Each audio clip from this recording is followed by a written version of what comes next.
Ανατολικής Τράκης 33 με Μαζαράκι στο κρεοπολείο Ο Χρήστος και πάμε να κολλήσουμε το αυτοκόλλητο του δικτύου μας AMEA Friendly μαζί με τα παιδιά από το ΚΔΑΠ ΜΕΑ Κόσμος μας. Πάμε λοιπόν. Μπήκαμε μέσα και ήρθαμε για να τον γνωρίσουμε και να του δώσεις το αυτοκόλλητο του AMEA Friendly. Θα τον φωνάξεις? Χριστό! Και βλέπω έχεις πάρα πολύ ωραία βιτρίνα. Βασικά έχεις τα πάντα. Προσπαθούμε. Ναι, τα πάντα.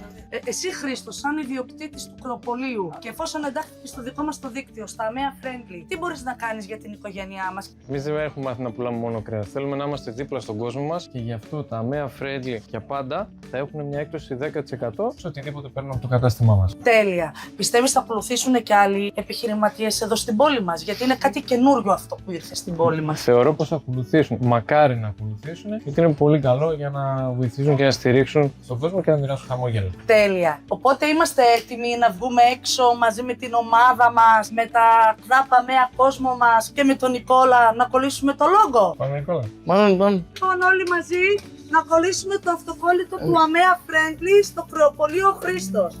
Το δεύτερο κατάστημα της πόλης που εντάχθηκε στην οικογένεια του AMEA Friendly. Μπράβο! Μπράβο!